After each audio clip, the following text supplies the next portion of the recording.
Donc, et j'ouvre cet entretien en disant que nous avons ce soir Pierre Vendassi, alors voilà, qui va nous parler de la conversion des Chinois au christianisme suite à sa propre recherche sur le terrain dans la région de Shanghai il y a plusieurs années maintenant, puisque ça avait donné lieu à une thèse qu'il a soutenue il y a plusieurs années, il y a 7-8 ans. Pierre, tu vas nous en reparler. Voilà. Alors, Pierre est un sociologue des religions. Bien maintenant, il donne des cours dans le master religion et société, des cours en master 2, hein, et il est chercheur associé au centre Émile Durkheim, hein, qui a évidemment le nom de ce grand sociologue qui a enseigné à Bordeaux, hein, qui a écrit une grande partie de ses ouvrages à Bordeaux, et qui est un centre d'études de sociologie, sciences politiques, etc., etc. Sa thèse, donc, s'appelait sur les conversions du christianisme en Chine contemporaine, et tu en as fait un livre qui est tout à fait intéressant, qui est un petit livre, enfin, ce n'est pas un énorme livre, mais c'est un livre très, très riche, que tu as intitulé Chrétiens de Chine, et qui a été publié aux éditions universitaires de Rennes. Puis tu as fondé une entreprise qui s'appelle Anthropolide. Voilà, tu pourras nous dire 2 mots là-dessus. Et tu continues à enseigner la sociologie à Sciences Po et chez nous, donc à Bordeaux 3, enfin Bordeaux-Montaigne. Et puis aussi, tu viens de sortir, alors je vais garder ça pour la fin, mais je me dis que c'est pas mal de le dire au début, un roman dont tu pourras nous parler à la fin, puisque tu explores la spiritualité, mais évidemment de façon moins scientifique et plus fictionnelle, mais souvent la fiction colle beaucoup à la réalité. Donc tu nous en parleras. Voilà. Alors, les questions que je voulais te poser, il y en a beaucoup, hein, mais je m'intéresse depuis personnellement très très longtemps au phénomène de la conversion qui m'a toujours beaucoup intriguée.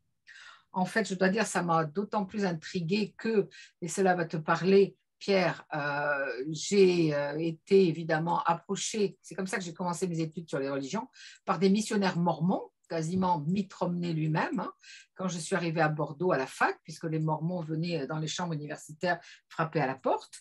Et j'ai trouvé ça tout à fait intéressant. Donc, je suis allée à l'église de Talence, etc. Et j'ai découvert donc une autre religion. Mais justement, je ne me suis pas convertie. Mais le processus de conversion, c'est-à-dire de modification de sa manière de concevoir la vie, la mort, ce qui se passe ensuite, ce qui se passe avant, etc., est tout à fait passionnant. Donc, je vais te laisser maintenant la parole et je vais te demander en premier comment, d'abord, tu as eu l'idée de travailler sur la thématique de la conversion et pourquoi la thématique de la conversion des Chinois. Ok. Eh bien, au départ, en fait, tout est parti de ma propre expérience religieuse personnelle, puisque c'était en 2004. Je suis parti en mission pour mon église, donc l'église de Jésus-Christ des Saints des Derniers Jours. Donc, j'ai été justement un missionnaire mormon qui allait taper aux chambres, entre autres choses, des étudiants. Et j'ai été appelé donc à faire cette mission en France et en Suisse francophone. Ce qui n'était pas très exotique, mais avec une spécificité qui était que je devais apprendre le chinois pour enseigner, pour prêcher l'évangile, en tout cas la version mormone de l'évangile, aux populations chinoises. Ce qui était au départ, quand j'ai reçu même cet appel en mission, ça me paraissait tout à fait saugrenu. Et puis, quand je me suis retrouvé effectivement à pratiquer mes activités de missionnaire pendant 2 ans, eh bien, je me suis retrouvé en fait à prêcher auprès de beaucoup d'étudiants chinois, parce qu'en fait, on était au début des années 2000, donc il y avait une vague d'étudiants chinois qui arrivaient, entre autres choses, sur l'Europe et sur la France, on va dire. Et donc, voilà, je me suis retrouvé en fait à enseigner l'évangile à des Chinois. Et une chose qui m'a frappé, c'est que ils étaient beaucoup plus enclins en fait à nous écouter, beaucoup plus enclins à se convertir. que ce soit d'ailleurs à la foi mormone ou à d'autres fois, puisque je voyais aussi, enfin, j'ai rencontré dans le cadre de cette mission des églises chrétiennes protestantes, notamment à Lyon, voilà, où j'ai passé un peu de temps. Et donc, quand je suis rentré, quand j'ai eu terminé mes 2 ans de mission, j'ai repris mes études de sociologie que j'avais interrompues. J'ai suivi un premier cours de sociologie du religieux, donc c'était à Aix-en-Provence, qui m'avait pas mal intéressé. Et quand j'ai continué en master, eh bien, je me suis dit, mais au fond, après avoir vécu ce phénomène, et après avoir contemplé cette énigme, ce qui était pour moi une énigme de la conversion des Chinois au christianisme depuis l'intérieur, depuis l'angle de la foi, quoi, et de la religion, eh bien, pourquoi pas essayer de l'explorer sous l'angle sociologique pour essayer d'en comprendre quelque chose autrement que par l'angle religieux qui consistait à dire voilà, les Chinois sont préparés à recevoir l'évangile. Bon, oui, mais concrètement, sociologiquement, comment on explique ça, quoi. Et donc, je me suis retrouvé à faire un mémoire de Master 1 sur une église chinoise qui était implantée à Bordeaux, qui existe toujours d'ailleurs, une petite église de maison. Donc, c'était une communauté d'étudiants chinois qui se réunissaient à Bordeaux. Excuse-moi, Pierre. Oui, Tu peux oui, expliquer le concept d'église de maison? Parce que ça, ouais, c'est important pour la bien Chine, sûr. mais on ne Bien comprend pas sûr. forcément ici. Oui, oui, tout à fait. Eh ben, en fait, une église de maison, on dit aussi une église domestique. C'est une église dont c'est une assemblée de croyants qui ne se réunissent généralement pas dans un lieu religieux, enfin, consacré à l'activité religieuse, mais qui se réunissent dans les foyers des croyants. Et donc, c'est un mode d'organisation plus centré sur la vie de petites et sur l'animation de la vie de petites communautés chaleureuses. Euh, et voilà. Et donc, cette église-là, par exemple, était une église qui se définissait, on pourrait dire, comme une église post-dénominationnelle, qui refusait en fait toute forme de dénomination. C'est ce qu'on appelle le mouvement des églises locales. Voilà, il s'appelait l'Église à Bordeaux. C'était la façon dont il se désignait en fait. Ce sont des darbistes. Voilà. Non, non, non, c'est des chrétiens protestants issus en fait du mouvement des églises indigènes. Alors, je vous en dirai peut-être plus tout à l'heure sur ça. C'était une église vraiment de tradition chinoise, voilà, dont certains membres en fait de Chine continentale et de Taïwan se sont retrouvés à Bordeaux. Enfin, il y en a aussi à Paris, il y en a aussi à Lyon. D'ailleurs, pour l'anecdote, justement, un jour, je faisais un entretien avec un des membres de cette église. Et puis au milieu de l'entretien, il me raconte une anecdote et tout à coup, il me regarde et il me dit, mais je te connais. Et je réalise que je le connais. Et en fait, j'avais essayé de le convertir quand j'étais missionnaire à Lyon, dans sa chambre d'étudiant, justement. Et quelques années après, je me retrouvais à enquêter sur le phénomène. Et lui, entre-temps, était devenu un espèce de missionnaire pour son église aussi, très, très engagé.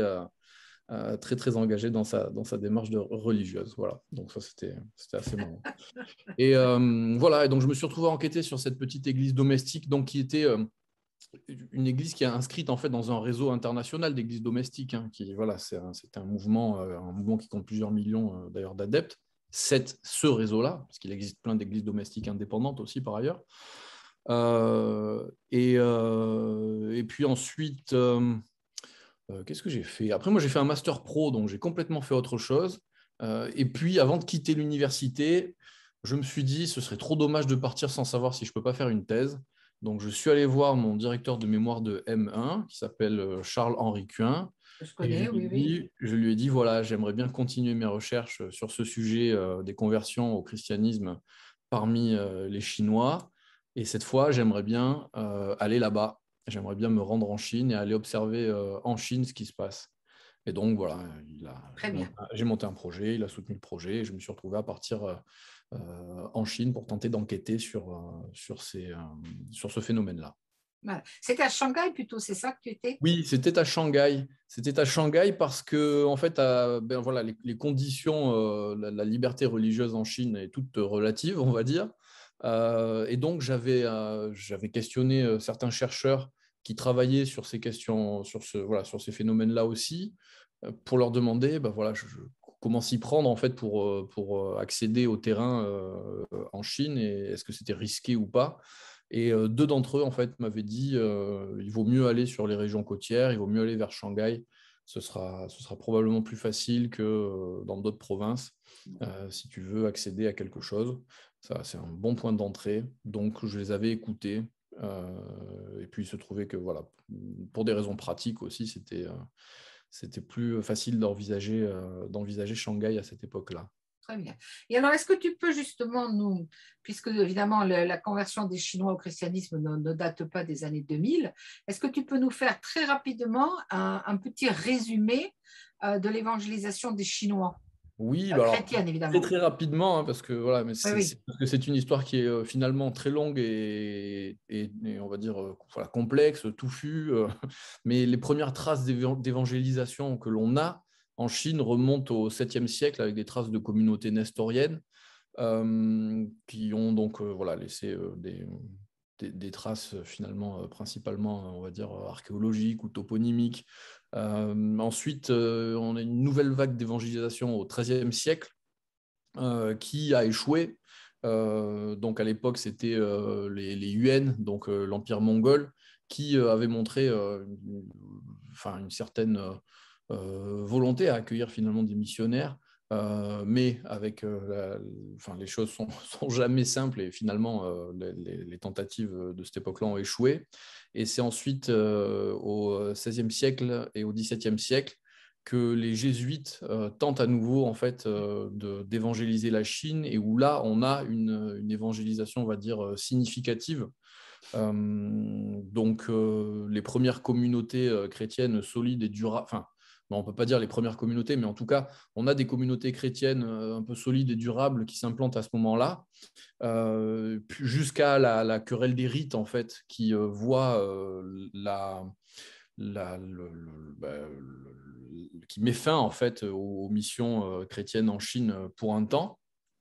Oui, ça, il faut Euh, expliquer, pardon, il faut expliquer rapidement oui, que c'est en fait intérieur à la chrétienté, puisqu'on accuse les jésuites d'être trop ouverts aux religions chinoises. Donc, en fait, exact. on ne critique pas les Chinois, mais on critique les jésuites.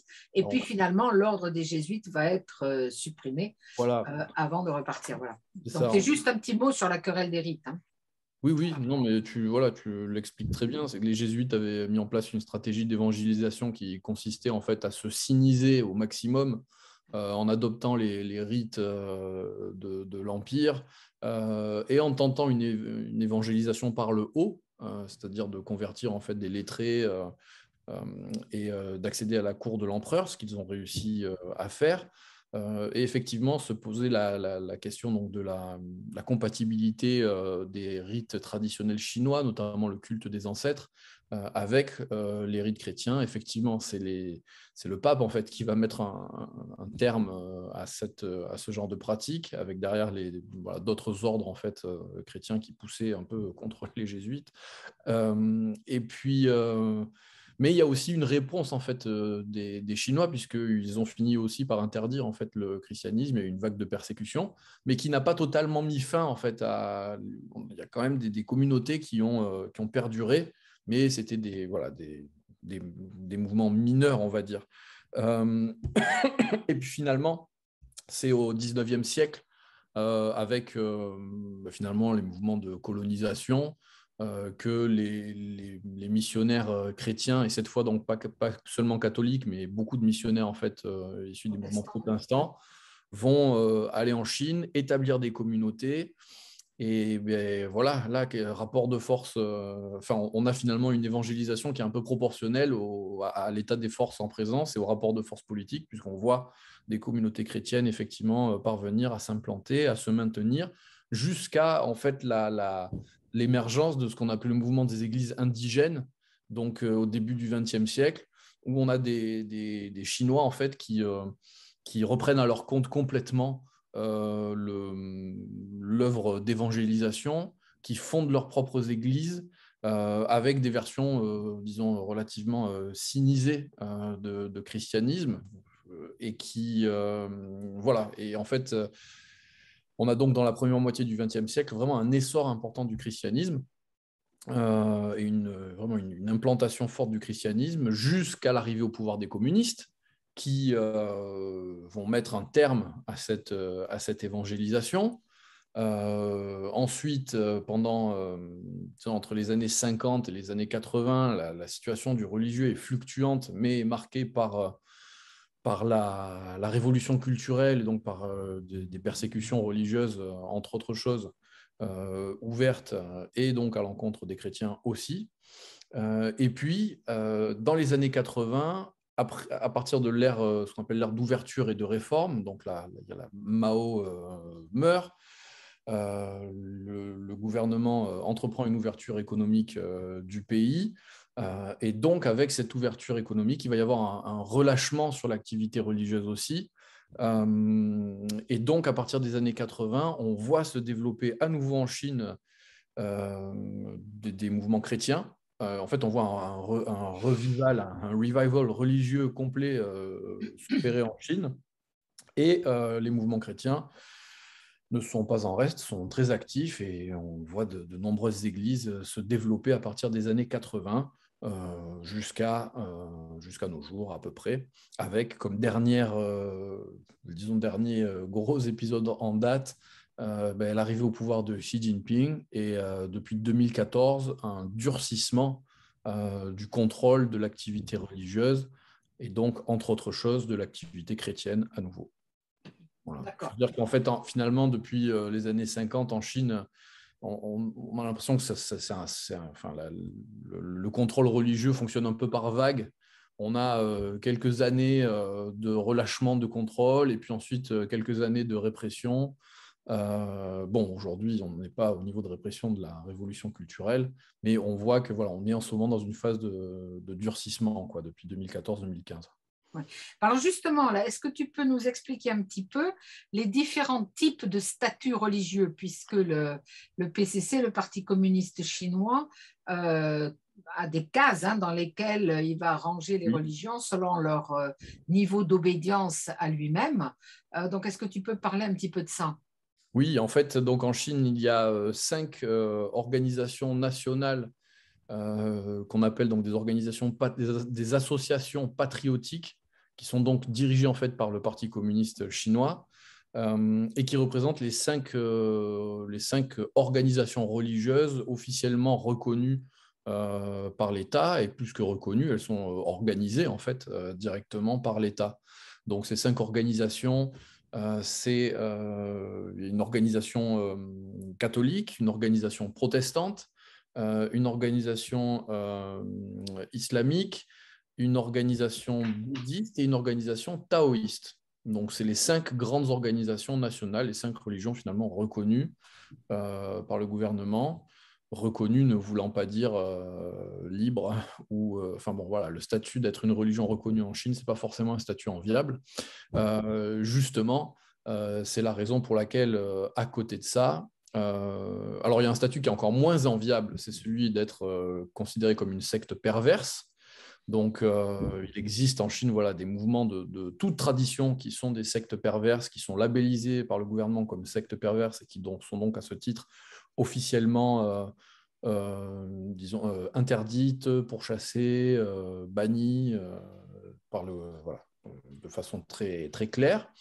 Et puis, entre ces organisations officielles et ces organisations totalement bannies, existe en fait tout un tas d'activités religieuses et d'organisations religieuses qui finalement échappent au contrôle du gouvernement, ne font pas forcément l'objet d'une répression active et qui pendant longtemps, en tout cas jusqu'en 2014-2015, voire même peut-être jusqu'en 2018, on peut dire, évoluer dans un espace en fait qui était un espace soit illégal, soit, moi je dirais presque allégal, c'est-à-dire qu'un espace qui n'était pas régi par la légalité, justement. C'était un état d'ignorance, c'est-à-dire que, par exemple, dans le cas du christianisme, il y avait donc dans la religion catholique, l'Église catholique était divisée en deux.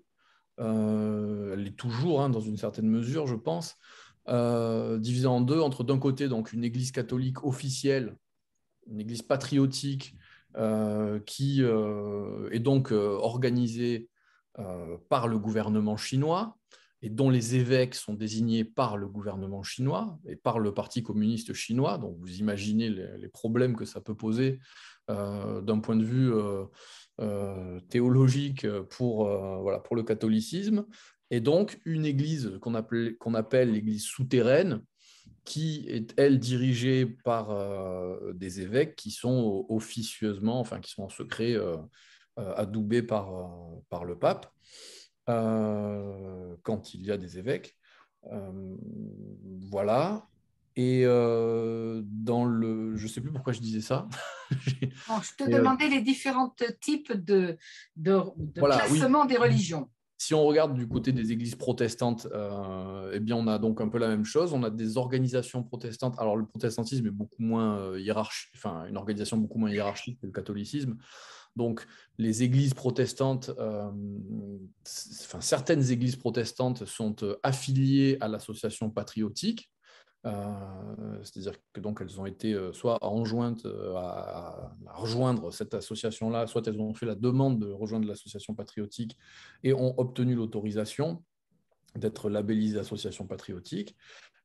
Mais en fait, à côté de ces organisations qui dépendent de l'association patriotique nationale, il y a toute une nébuleuse voilà, d'églises, donc d'églises de maison, ou d'églises, pas de maison d'ailleurs, d'églises qui se réunissent dans dans des églises en dur, qui ont pendant longtemps fait le choix de ne pas se joindre à l'association patriotique et qui donc évoluent dans une forme d'illégalité, ou en tout cas pendant longtemps c'était une zone grise, c'est-à-dire que les autorités locales savaient à peu près que ces églises existaient, se réunissaient, mais n'interféraient pas dans leurs affaires tant qu'elles ne faisaient pas de bruit, tant qu'elles ne posaient pas de problème de voisinage, tant qu'elles n'étaient pas trop visibles.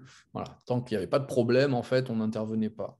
Ce qui fait que en fait, voilà, la majeure partie de l'activité religieuse, et là c'est l'exemple des églises chrétiennes, mais ça vaut aussi pour d'autres traditions religieuses, et tant que finalement une organisation religieuse reste d'un niveau, d'une taille assez restreinte, donc voilà, une cinquantaine de pratiquants, une centaine de pratiquants, tant qu'elle ne fait pas trop de bruit, tant qu'elle ne pose pas de problème, ben souvent en fait l'organisation religieuse choisit de ne pas s'affilier à une association nationale, puisque s'affilier à une association nationale, ben, ça veut dire être sous le contrôle du parti, devoir répondre à des exigences réglementaires de la part du parti.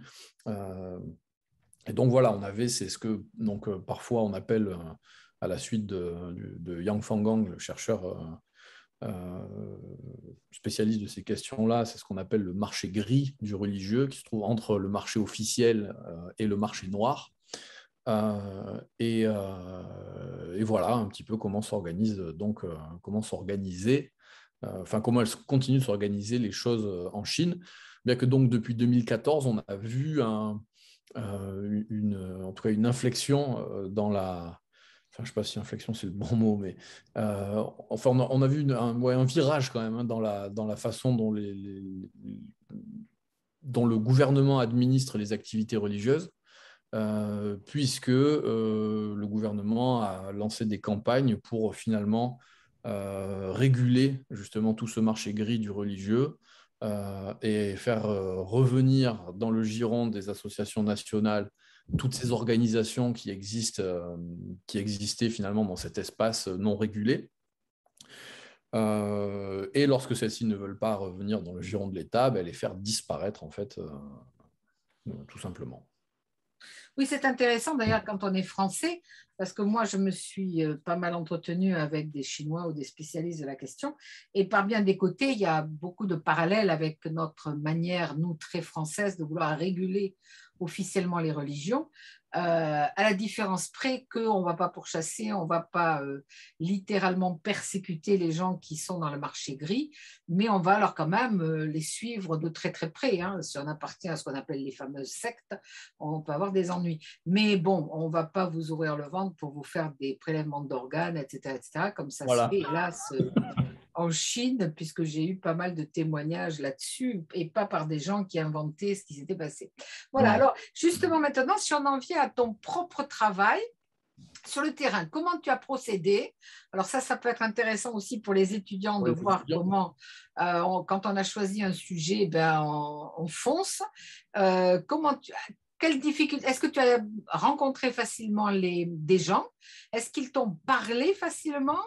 Tu as rencontré des difficultés particulières? Comment tu as quadrillé Shanghai, etc., etc. Explique-nous. J'ai pas quadrillé. Justement, je suis parti vraiment avec ce que j'avais. Donc, ce que j'avais en partant, moi, c'était La Bible voilà, la Bible et le livre de et Mormon. le livre de Et donc, j'avais Mormon. l'adresse, mon premier contact, c'était ça, c'était en fait l'église de Jésus-Christ des Saints des Derniers Jours à Voilà Pékin, l'église des d'abord. Mormons, oui. À Pékin, où donc je suis allé les voir et je leur ai présenté mon projet et ils m'ont dit c'est hors de question que vous fassiez quoi que ce soit avec voilà, interdiction de faire une étude sur nos Sur les convertis Mormons. chinois, du côté des Mormons. Ouais, ouais. Alors, j'étais un peu déçu. C'est parce qu'en fait, voilà, la situation des Mormons était un peu délicate puisqu'ils n'étaient, eux, pas officiellement reconnus et ils ne peuvent pas l'être puisqu'en Chine, en fait, une organisation religieuse étrangère ne peut pas jouir de reconnaissance et même en général doit faire l'objet d'une interdiction. C'est un des leitmotifs du gouvernement, c'est un des mots d'ordre, c'est de dire il faut se débarrasser des influences étrangères dans la sphère religieuse. Mais les Mormons ont quand même réussi à obtenir des autorisations officieuses d'exercer leur, voilà, de se développer là-bas. Donc c'est encore plus, enfin, la situation était vraiment compliquée pour eux. Et donc, ben, je me suis retrouvé à Shanghai où là j'ai retenté ma chance. Et finalement, ben, par le réseau, voilà, par mon petit réseau mormon à Shanghai, j'ai réussi à entrer en contact avec des convertis. Donc ça a été mon premier terrain. Après, j'avais ben, cette église que j'avais étudiée à Bordeaux. Je leur ai demandé aussi s'ils pouvaient me donner des contacts à Shanghai. Alors pareil, c'était un peu compliqué pour eux de me donner des contacts parce que leur église en Chine fait l'objet d'un peu de répression. Donc, c'était niette. Et donc, je me suis retrouvé finalement à devoir trouver sur place des chrétiens. Et donc, comment je m'y suis pris? Eh bien, ça n'a pas été très compliqué en fait. D'abord, j'avais les églises officielles dans lesquelles je pouvais me rendre et donc où je me suis rendu et où j'ai pris des contacts et où j'ai pu accéder à une partie de l'échantillon des personnes que j'allais utiliser pour ma recherche. Et puis, d'autres contacts se sont faits par le biais des rencontres et des relations. Il se trouve que ma femme, en fait, avait trouvé un travail là-bas. Et donc, une des personnes avec qui elle travaillait était chrétienne. Et lui a dit, ah ben, quand elle lui a expliqué pourquoi elle était en Chine, elle lui a dit, ah ben, moi, je suis chrétienne. Donc, voilà, ça m'a ouvert un terrain. Et puis, voilà, un autre terrain qui s'est ouvert, c'était en fait, j'étais un jour voilà, je sortais avec des amis au restaurant, et puis à la table derrière moi, il y avait des gens qui priaient. Et donc, une des amies me dit, hé, regarde, derrière, il y a des gens qui prient, ça doit être des chrétiens. Alors, je me suis dit, bon, ben, je vais aller me présenter au culot. Et j'y suis allé et ça m'a donné accès à une des principales églises, en fait, un des principaux réseaux que j'ai étudié dans le cadre de ma thèse.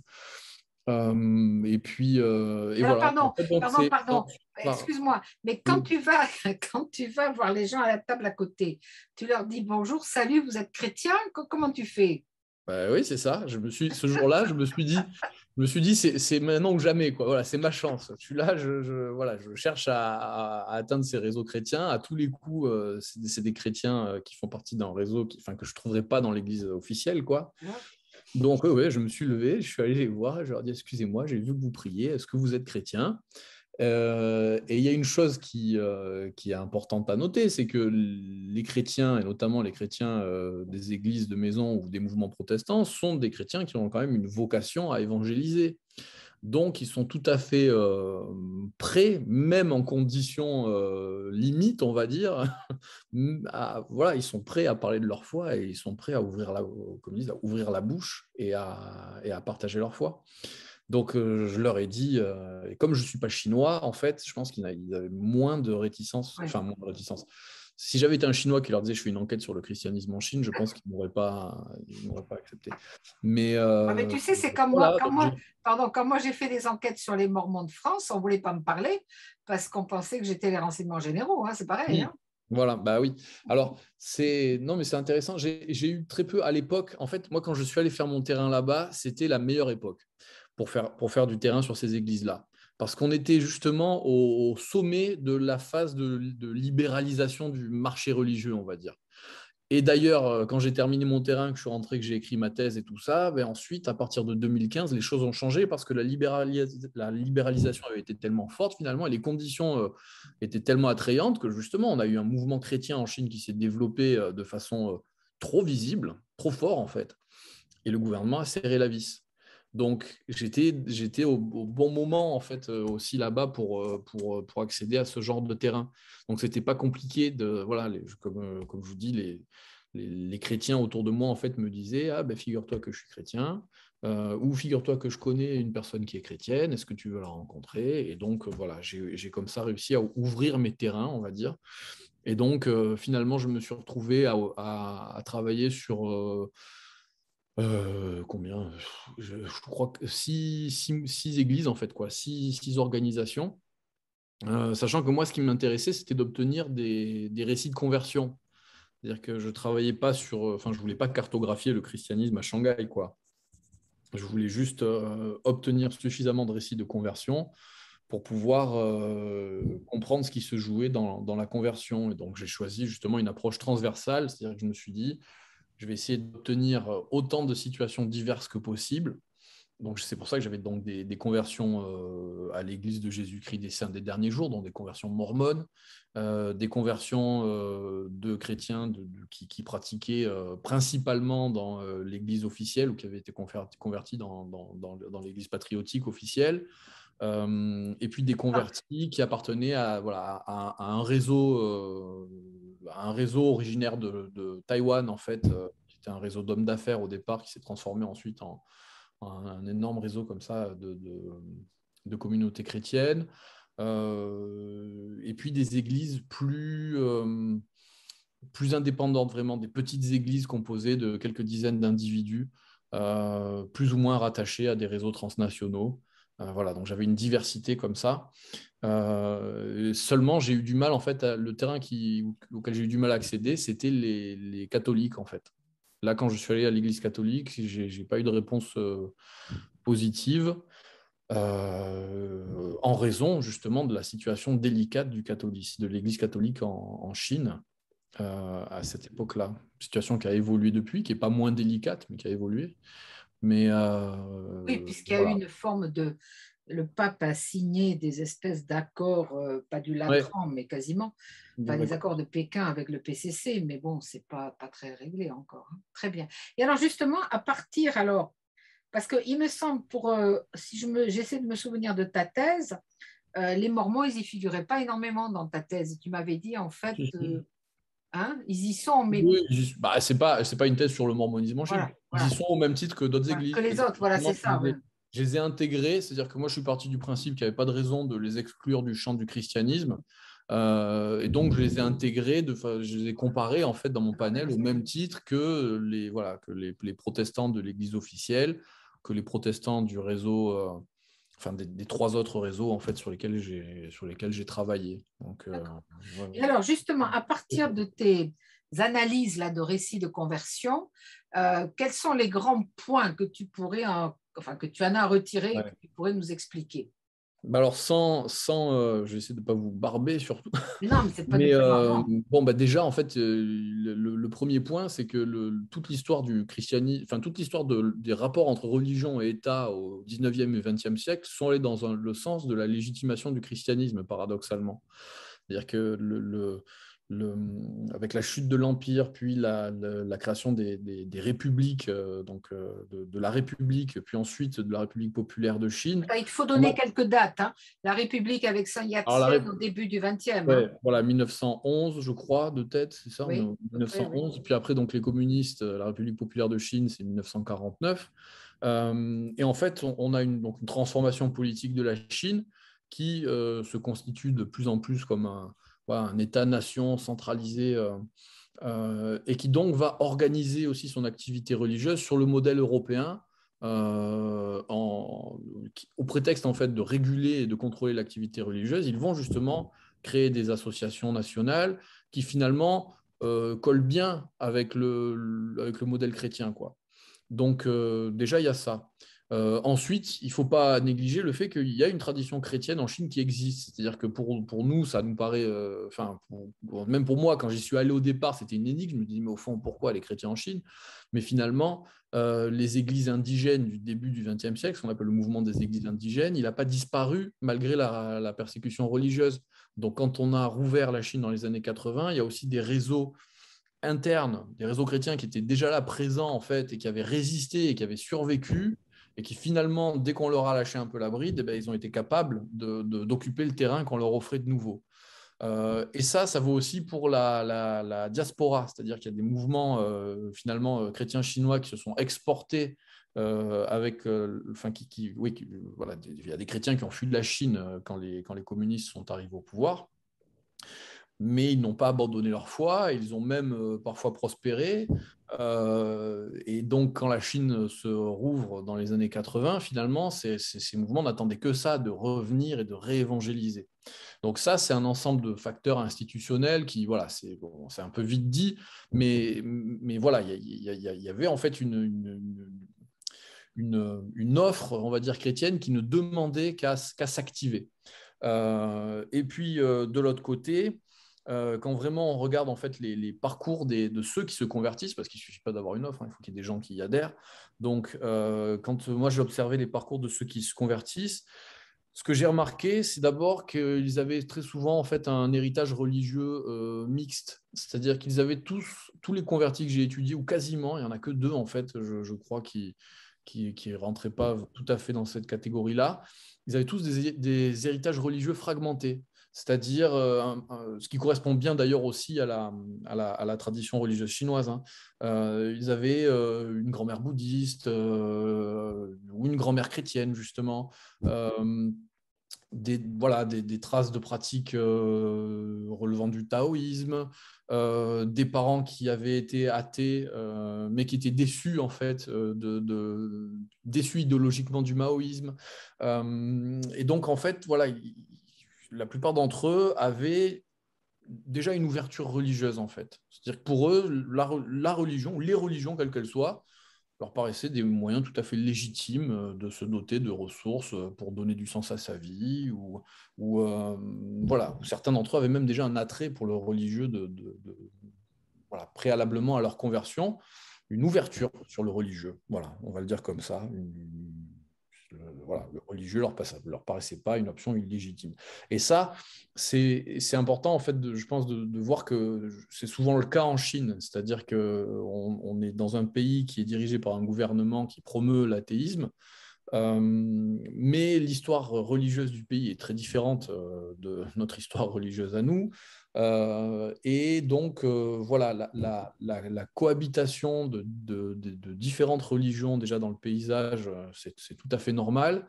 Et la possibilité pour un individu en fait, d'aller rechercher des ressources ou des biens de salut dans différentes traditions, c'est tout à fait normal aussi. En fait, ce qui n'est pas normal, c'est justement l'exclusivisme religieux. C'est de dire, je rentre dans une religion et je n'ai qu'une religion et je n'en sors pas. Voilà, la norme, culturellement, on va dire, c'est d'avoir une variété de pratiques. Sans être forcément hyper religieux non plus, quoi. Voilà. Donc, il y avait ces héritages religieux mixtes, en fait, qui faisaient que quand les individus se retrouvaient à un moment de leur vie où ils se retrouvent face à une opportunité chrétienne, on va dire, ils la rejettent pas forcément, enfin, ceux-là, en tout cas, la rejetaient pas forcément. Ils disaient, bah, tiens, pourquoi pas aller voir de quoi il s'agit. Ensuite, ce qui, moi, m'a paru vraiment important, c'est que dans les récits de conversion que j'ai recueillis, ce qui revenait à chaque fois et ce qui me frappait vraiment, c'est que les individus, lorsqu'ils se retrouvaient justement en fait, à un moment de leur parcours, à observer ou à participer à un rituel chrétien ou à participer à une réunion chrétienne ou à parler avec des chrétiens, ils opèrent une première évaluation en fait, de l'offre religieuse qui leur est présentée sur la base de leur propre système de valeurs. Et très souvent, en fait, ce qui se passe, c'est que lorsqu'ils vont dans une église chrétienne, euh, lorsqu'ils entrent en contact avec des missionnaires ou des choses comme ça, ben, ils commencent par se dire, ah ben tiens, ces gens euh, me semblent être des gens bien. Ou l'organisation que je rencontre, je m'y sens bien, je m'y sens comme en famille. Et en fait, ils adhèrent simplement à des modèles familiaux et moraux conservateurs qui sont tout à fait compatibles avec leurs propres modèles familiaux et moraux, quoi. Donc, la conversion, finalement, enfin, pour moi, c'était un point vraiment important. Avant d'être une rupture, la filiation, elle débute sur la reconnaissance dans le modèle religieux qui leur est proposé de motifs, de valeurs, de patterns sociaux qui leur sont déjà familiers et qui n'ont aucune difficulté à admettre comme étant favorables ou compatibles avec leur propre vision des choses. Donc, il y a une espèce de, je sais pas, d'affinité élective, on dirait, quoi, ou quelque chose de cet ordre-là. Cela dit, ça ne suffit pas non plus pour convertir les gens. Et donc, un élément qui était très présent dans tous les récits de conversion aussi, c'est évidemment, je pense que ça ne vous surprendra pas, mais c'est l'expérience d'une crise. L'expérience d'une crise, et souvent d'une crise, on va dire, émotionnelle ou familiale. Souvent, c'est une situation de crise qui est une distorsion à un moment donné du parcours des convertis, une distorsion de leurs relations sociales, notamment due, souvent engendrée par la migration. C'est-à-dire que beaucoup, en fait, enfin, la plupart des convertis que moi que j'ai étudiés étaient dans une situation de migration. Alors, soit ils avaient connu une situation de migration internationale, c'est-à-dire qu'ils étaient allés faire des études à l'étranger, soit ils étaient dans une situation de migration intérieure, c'est-à-dire qu'ils faisaient leurs études ou ils étaient allés chercher du travail dans d'autres provinces que leur province d'origine. Donc, ils se retrouvaient dans des situations ça, où leur relation sociale ordinaire se trouvait un peu voilà, distendue, on va dire. Ça, c'est Et puis, intéressant, là, pardon, ce que tu dis, parce que quand on étudie chez nous les conversions à diverses religions, moi, j'ai vu ça un petit peu pour le mormonisme, j'ai vu ça aussi pour la scientologie. Bon, évidemment, les gens ne sont pas toujours d'accord pour affirmer que la scientologie est une religion, mais on peut le prendre comme ça. Mais on va presque toujours retrouver un très fort pourcentage de migrants, enfin d'immigrants, oui, de gens récemment arrivés parce qu'ils vont trouver là un foyer, etc. etc. tout Et à fait. c'est pas pour rien, par exemple, à Bordeaux, les témoins de Jéhovah sont bien implantés, cours Victor Hugo à la Victoire, où il y a non seulement beaucoup d'étudiants, mais beaucoup d'étrangers. Donc ça, c'est intéressant que tu les repéré en Chine, même avec les migrations intérieures, finalement. Oui, Ouais. je pense que c'est un résultat qui effectivement est tout à fait classique en Mm. sociologie de la conversion. Bon, on sait très bien que ces situations-là sont favorables. Et il y a une dimension en fait qui se rajoute, c'est que cette distorsion des modèles, elle est accrue par la transformation économique de la Chine.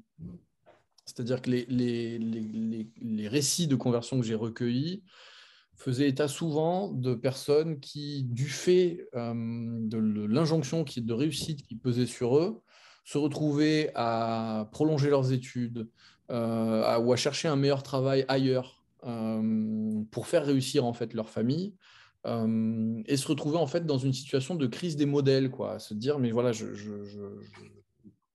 d'un côté, en fait, je modifie ma vie pour répondre aux exigences d'un modèle familial complètement traditionnel, mais en même temps, cette modification de ma vie et de mon parcours, notamment étudiant et professionnel, m'amène à ne plus avoir une vie compatible avec ces modèles-là. Je pense notamment à voilà, un cas qui était très présent, c'est le cas de jeunes femmes qui donc prolongent leurs études, s'éloignent de leur famille et se retrouvent en fait à l'approche de la trentaine, non mariées, voire non mariables, parce que ça, c'est un sujet en Chine, c'est pas toujours évident. Mais donc, l'exigence, en fait, de se marier, de perpétuer le modèle familial pèse toujours sur elles. Mais elles sont dans l'incapacité en fait d'arriver justement à trouver une façon d'accomplir ces obligations familiales. Et il se trouve que lorsqu'elles rencontrent à ce moment-là des églises chrétiennes, eh bien, les églises chrétiennes sont des lieux dans lesquels, en tout cas moi c'est comme ça que je l'ai analysé, sont de vraies familles de substitution. C'est-à-dire qu'on se retrouve en fait à pratiquer au milieu de frères, au milieu de sœurs, avec des parents symboliques. Dans beaucoup de communautés, en fait, là-bas, ça se passe comme ça. Dans beaucoup d'églises de maison qui gèrent notamment des populations de jeunes, on a des parents symboliques qui vraiment officient comme parents symboliques. On est soi-même, finalement, on se retrouve à réintégrer un rôle familial, mais dans un contexte de mobilité permanente. Et donc, ces personnes-là qui se convertissent, où qu'elles se trouvent, ou quel que soit le stade de leur parcours, ou quelles que soient les difficultés qu'elles ont pour justement réussir à accomplir, à réaliser leurs modèles familiaux selon les canons traditionnels, elles trouvent dans les églises chrétiennes une opportunité de le faire, et de le faire parfois de façon un peu décalée. Je pense par exemple à je vous parlais tout à l'heure de ce missionnaire chrétien que j'avais retrouvé, que j'avais connu à Lyon. Typiquement, c'est une personne qui ne s'est jamais mariée, qui ne se mariera probablement pas, qui donc ne répond pas aux obligations familiales qui pèsent sur lui. Et très certainement, la migration lui a permis quelque part aussi de s'échapper de ce modèle-là. Mais en étant hyper engagé, hyper investi dans l'Église chrétienne, eh bien, il a un rôle de patriarche dans l'Église. Et il se retrouve en fait intégré au sein d'une famille, voire d'un clan de substitution, en fait, totalement adapté à ces conditions transnationales. Et il voyage, et où qu'il se trouve dans le monde, il va pouvoir réintégrer une structure familiale. Et d'ailleurs, voilà, c'était un point que je retrouvais souvent, c'est que vraiment cette orientation familiale, à la fois dans la structure, dans l'organisation de l'Église, dans la symbolique de l'Église et même dans les contenus qui sont transmis en fait aux croyants, toujours l'accent sur la famille, quand je demandais au pasteur, mais au fond, qu'est-ce que vous faites dans votre Église? La réponse était systématiquement, on apprend à nos convertis à être de bons pères, de bonnes mères, de bons maris, de bonnes épouses. Et donc, voilà, cette dimension-là est vraiment, je crois, importante. C'est-à-dire que des gens qui sont dans des phases de crise, pas juste de crise donc personnelle, mais vraiment de crise induite par des transformations aussi économiques et sociales importantes, finalement, adhèrent à un modèle religieux, adhèrent à une organisation religieuse qui leur paraît répondre au manque ou à l'anomie dans laquelle il se trouvait, relative dans laquelle il se trouvait plongé. Alors, est-ce que ça serait, pardon, que le christianisme, quel qu'il soit, protestant, catholique, mormon, etc., met l'emphase sur la famille, ou est-ce qu'il pourrait retrouver ce même modèle s'il revenait dans une forme de bouddhisme, ce qu'ils font souvent, les Chinois, ou est-ce qu'ils pourraient le retrouver, je ne sais pas moi, en pratiquant encore plus fermement le taoïsme tel qu'il ne s'est jamais véritablement éteint, etc. Tu penses qu'il y a vraiment ici un marqueur particulier du christianisme? Je ne suis pas sûr, en fait. Je pense que je pense qu'on retrouve ça dans certaines formes de bouddhisme, et notamment de renouveau bouddhiste. Alors, le taoïsme, c'est un peu différent, parce qu'en fait, le taoïsme, c'est une religion à laquelle personne n'adhère c'est une religion à laquelle tout le monde appartient. pratique. Elle infuse les pratiques, mais personne ne se dit taoïste, quoi. Voilà, ou très peu de gens, sauf ceux qui rentrent dans les ordres. Oui, c'est les Occidentaux qui l'ont appelé Donc comme voilà, ça. donc c'est un peu différent, mais c'est sûr que voilà, pour le bouddhisme, non, il y a des communautés qui fonctionnent, je pense, de la même façon. Et il se trouve en fait que les religions chrétiennes permettent ça aussi.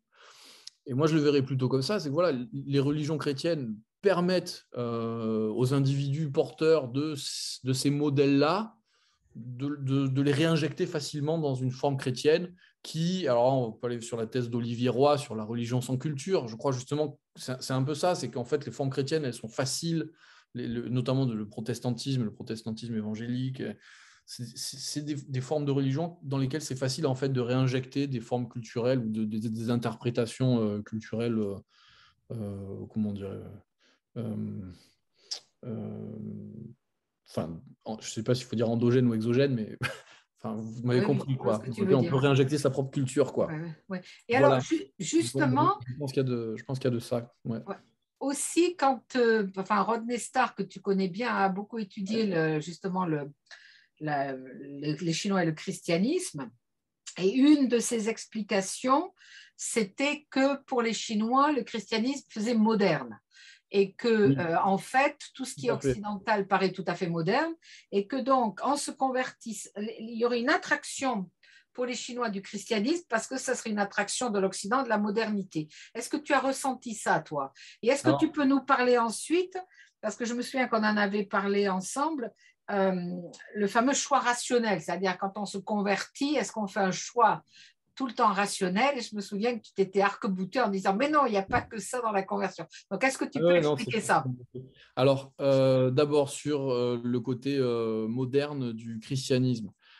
Je pense que oui, ça joue. Après, il faut faire attention peut-être à la façon dont on le généralise ou on se l'imagine. C'est-à-dire qu'on se dit les Chinois vont se convertir parce que ça fait moderne. Non, c'est plutôt que dans les phases initiales de l'évaluation du choix religieux, effectivement, je pense que le christianisme jouit en Chine du même exotisme que dont le Le bouddhisme jouit en bouddhisme chez nous, France. En oui. fait. Voilà, il y a une situation un peu miroir comme ça. Et en fait, je sais, oui, alors le christianisme jouit peut-être effectivement du coup de cette. Enfin, c'est vrai que en fait, c'est très intéressant. Euh, un certain nombre de convertis vont avoir un discours très critique vis-à-vis du bouddhisme et vont s'inscrire dans le protestantisme et en fait, leur protestantisme, ils protestent contre le bouddhisme, qui est la religion leur forme religieuse traditionnelle en quelque sorte. Et donc, c'est une situation effectivement miroir de ce qu'on peut retrouver chez Chez nous. nous, oui. Je crois qu'en fait, la logique derrière, elle est de dire, voilà, parfois, il y a certaines franges de la population ou certaines populations pour qui les formes religieuses traditionnelles ne résonnent plus ou ne sont plus totalement adaptés, et donc ils vont chercher une réforme religieuse. Et en fait, ben voilà, une partie des Chinois la trouve dans le christianisme. Après, il faut faire aussi, je crois, attention parce que justement, l'ouverture culturelle et l'ouverture religieuse, c'est quelque chose qui est valorisé en Chine depuis tout le temps. C'est-à-dire que le bouddhisme, qui est une des religions majeure en Chine et une des traditions les plus influentes en Chine, c'est une religion étrangère au Importé. départ. Donc, elle est importée, elle est assimilée et dans leur modèle, en fait, dans leur modèle enfin, dans le modèle culturel du bien, du bon, du désirable, de l'élite, il y a cette idée de l'ouverture culturelle qui est présente. Et je pense que c'est un peu, d'ailleurs, c'est peut-être pas que spécifique à la Chine non plus, mais voilà, c'est pas je pense que c'est autant parce que c'est occidental que parce que c'est non chinois, quoi. Voilà, et c'est un mix de tout ça qui fait qu'il y a des gens qui adhèrent au christianisme. Mais aussi, il faut faire attention, il y a un dernier truc, c'est que vous avez des Chinois qui se convertissent à diverses formes de christianisme, dont d'ailleurs des christianismes sinisés, c'est-à-dire des chrétiens qui sont issus, comme je vous le disais, de mouvements chrétiens historiques, mais vous avez aussi des Chinois qui en fait ont les mêmes facteurs d'ouverture, connaissent les mêmes situations de crise et qui eux vont se joindre à des mouvements bouddhistes Oui. ou à des religions, des mouvements religieux, du cru, quoi, on va dire. Donc euh, voilà, donc il faut pas, je pense qu'il ne faut pas le généraliser ou le surinterpréter en se disant les Chinois deviennent chrétiens parce que ça fait bien, parce que l'Occident est bien vu. Et même peut-être aujourd'hui, enfin, aujourd'hui moins que jamais, je crois que les Chinois ont un rapport aujourd'hui à l'Occident qui est très ambigu, qui est un mélange effectivement d'admiration, comment on peut dire, d'occidentalisme au sens au miroir un peu de l'orientalisme, mais aussi il y a aussi de la défiance, quoi. Donc voilà, D'accord. je pense que c'est un facteur qu'il ne faut pas complètement généraliser. C'est pas vrai en tout temps, quoi. Il y a beaucoup de gens qui sont critiques du christianisme en Chine, qui sont critiques des religions occidentales et qui sont critiques de l'influence occidentale. Voilà. Et alors, est-ce que tu peux nous expliquer la fameuse théorie du choix rationnel? Alors, expliquer la théorie du choix rationnel, rapidement. oui, la théorie du choix rationnel dans sa forme la plus, à mes yeux, acceptable, moi je suis plutôt boudonien dans mon approche, c'est que les individus, chacun d'entre nous, si on fait ce qu'on fait, c'est qu'on a de bonnes raisons de le faire. C'est ce que je répète souvent aux étudiants. Donc, on est capable, en fait, de rendre compte de pourquoi on fait ce qu'on fait. On est capable de rendre compte de nos choix. Donc, nos choix sont toujours relativement rationnels. Mais la rationalité, la logique d'action sur laquelle repose nos choix peut varier. C'est-à-dire qu'on n'est pas toujours dans une rationalité instrumentale, dans un calcul coût-bénéfice. Voilà, il y a des rationalités qui relèvent de la conformité à la tradition, il y a des rationalités qui sont morales. Et comme je le disais hier aux étudiants d'ailleurs dans mon cours, je pense qu'on se rapproche de plus en plus finalement de considérer qu'il existe même des rationalités affectives. C'est-à-dire que voilà, nos affects ne sont pas loin. Enfin, on a souvent opposé émotion et raison, et je crois qu'aujourd'hui, on n'est pas loin de réintégrer les émotions dans le champ aussi. Ah oui, oui, oui. Donc, voilà. Mais alors, oui, pour revenir en fait à ces convertis, oui, il y a donc une part de choix rationnel. Et comme je l'ai dit, je pense que toute cette évaluation, en fait, le processus d'affiliation, il est complètement rationnel. C'est-à-dire qu'au départ, les individus sont mis au contact d'une organisation religieuse. Et vraiment, on le voit dans les récits de conversion, ils l'évaluent. Ils l'évaluent. Voilà, ils disent ça me plaît, ça me plaît pas. J'ai des récits de conversion de personnes qui m'expliquent qu'elles se sont rendues dans une église et vraiment elles n'ont pas aimé ce qui s'y pratiquait, donc elles sont allées chercher un autre groupe. Voilà, donc au départ, il y a une évaluation rationnelle qui est faite en termes de compatibilité. Voilà. Est-ce que ce que je trouve dans ce groupe, ça correspond à ce que je porte déjà en moi comme valeur, comme aspiration, comme modèle? Voilà, ça c'est important. Après, la limite de la rationalité, elle se joue lorsque les individus vivent des expériences en fait, des expériences religieuses, des expériences spirituelles, on va dire, en tout cas des expériences qu'ils interprètent comme étant des expériences transcendantes ou des expériences avec le divin. Et là, il y a effectivement quelque chose qui, je ne sais pas si ça, c'est même pas que ça échappe, je pense que c'est ce que dit Anne-Sophie Lamine, en fait, il y a des expériences qui sont arrationnelles, c'est-à-dire qu'elles ne sont pas complètement irrationnelles, mais en fait, elles relèvent plus du champ de la raison complètement. Et notamment, effectivement, là, voilà, moi, dans les conversions que j'ai étudiées, euh, tous les convertis ont à un moment ou à un autre une expérience qu'ils vivent, qui peut être de nature très différente, qu'ils interprètent comme une expérience de la transcendance. Pour certains, c'est une voix intérieure qui leur a dit fais-toi baptiser. Pour d'autres, c'est justement, c'est pas une voix, mais c'est un élan. C'est-à-dire, je me souviens de ce cas particulier d'une personne qui me dit j'ai assisté à un baptême et quand j'ai vu le baptême, je savais que il fallait que je me fasse baptiser. Alors je dis mais comment tu savais? Enfin, comment tu as su? Elle me dit je peux pas te dire comment j'ai su, je savais. Voilà. Et pour elle, c'était une expérience. Elle interprétait ça comme de la communication avec le divin. Vous en avez pour qui c'est des signes extérieurs. Voilà, je pense à des choses comme voilà, une personne qui est en train de méditer sur sa vie et qui reçoit le rayon de lumière sur elle de la fenêtre et qui se dit c'est un signe, donc quelque chose de très extérieur. Ou encore le cas d'un converti qui n'est pas censé recevoir son visa et qui se rend au bureau pour recevoir les visas et contre toute attente parvient à obtenir son visa sans effort et se dit ça c'est un signe. Voilà. Et d'ailleurs ce cas-là est intéressant parce que c'était une personne qui se définissait comme athée et lorsqu'il obtient son visa tout à coup il devient croyant quoi. C'est-à-dire que tout à coup il se dit tiens c'est voilà, c'est un signe divin. C'est un visa, pardon, c'est un visa pour où? Pour l'au-delà ou pour où? pour les États-Unis. Ah, pour les Un États-Unis. visa pour les États-Unis. Donc, il y a une grande variété en fait d'expériences comme ça et d'expériences qui, si on les analyse justement rationnellement et objectivement de l'extérieur, on se dira toujours il y a des biais cognitifs évidents qui les amènent à considérer que c'est des expériences transcendantes en fait. Du point de vue extérieur, souvent il n'y a rien qui nous fait nous dire que c'est transcendant. On se dit, il y a 10 000 autres explications qui peuvent expliquer que c'est pas transcendant. Et ce qui est intéressant, c'est que quand on écoute les récits de conversion, eh bien, les croyants en sont conscients de ça. C'est-à-dire que les croyants eux-mêmes analysent et racontent, quand ils racontent leurs expériences, ils racontent qu'ils ont effectivement cette partie rationnelle, on va dire, de leur cerveau qui leur dit, mais là, tu es en train de t'auto-suggérer, mon gars, quoi. Là, tu es en train voilà, tu entends une voix, ben, c'est que tu es en train de délirer.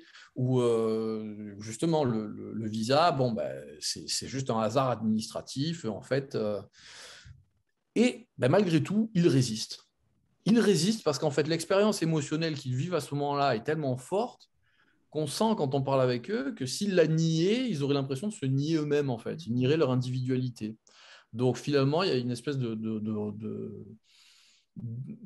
choix conscient. Alors, ce n'est pas complètement irrationnel non plus, du coup, mais c'est un choix conscient qui est, voilà, ils vivent une expérience irrationnelle et ils pourraient la rationaliser, mais en fait, quelque part, ils choisissent d'opter pour la voie de croire que c'est une expérience avec le divin.